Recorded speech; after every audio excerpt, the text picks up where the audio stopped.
وزیراعظم کے مشیر رانا ثناءاللہ نے کہا ہے کہ دھمکیوں سے معاملات کو آگے نہیں بڑھایا جا سکتا۔ اگر احتجاج میں پولیس کو لایا گیا اور لا اینڈ آرڈر کی صورتحال پیدا کی گئی تو قانون اپنا راستہ لے گا۔ جیو نیوز کے پروگرام آج شاہزیب خانزادہ میں گفتگو کرتے ہوئے رانا ثناءاللہ نے مزید کہا کہ جو بھی واقعہ ہوتا ہے وہ از خود نہیں ہو جاتا، اس کا کوئی پس منظر ہوتا ہے۔ 26 نومبر 2025 کو انہی حالات کی تیاری ہو رہی تھی۔ حکومت کے پاس اختیار ہے کہ وہ ایسے رابطوں کو منقطع کر دے۔ اگر اپوزیشن والے رولز کے مطابق ملاقاتیں کرتے تو یہ سب کچھ نہ ہوتا۔ رانا ثناءاللہ نے کہا کہ بانی پی ٹی آئی خیریت سے ہیں، افواہ بالکل غلط ہے۔ ہم نے ان کو کہا تھا کہ دھمکیوں کو چھوڑیں، ہم وزیراعظم سے ان کی ملاقات کراتے ہیں۔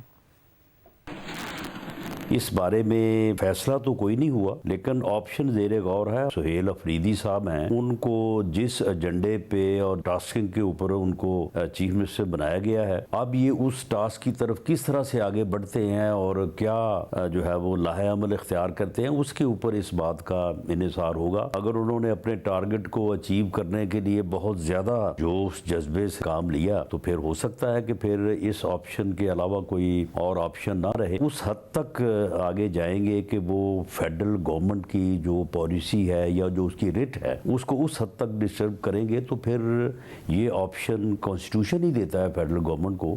2 دن پہلے ان کا ایک بڑا ہائی لیول کا ڈیلیگیشن جو ہے وہ اسپیکر صاحب سے ملا تھا، جس اسپیکر صاحب کے ساتھ یہ بات کی اور ہم نے ان کو یقین دلایا کہ پرائم منسٹر صاحب جیسے ہی واپس آتے ہیں تو یہ ایشو جو ہے اس کو ریزالو کرنے کی کوشش کریں گے۔ لیکن ابھی میرا خیال ہے کہ وہ ہم سے مل کے گئے ہیں تو سہیل افریدی صاحب کی دھمکی آ گئی کہ جی ہم منگل کو جو ہے وہ جیل کے باہر یہ کریں گے اور اس کے علاوہ ہم ایسے کریں گے۔ اگر وہ تصادم کی یا لا اینڈ آرڈر کی صورتحال پیدا کرتے ہیں تو پھر ان سمیت باقی جو لوگ بھی وہاں پہ ہوں گے تو ان کے خلاف پھر قانون جو ہے وہ اپنا راستہ تو لے گا۔ تو اب جب 26 نومبر 2025 کو دوبارہ انہی حالات کو پیدا کرنے کی جو ہے وہ دھمکیاں دی جا رہی تھی، بلکہ اس کی تیاری ہو رہی تھی اور سہیل افریدی صاحب جو ہے وہ اس میں بنیادی کردار ادا کرنے والے تھے، تو پھر ایسی صورت میں جو ہے وہ پھر گورنمنٹ کے پاس یہ اختیار ہے کہ پھر ایسے لنکس کو یا ایسے رابطوں کو جو ہے وہ منقطع کر دے۔ بالکل حکومت کے پاس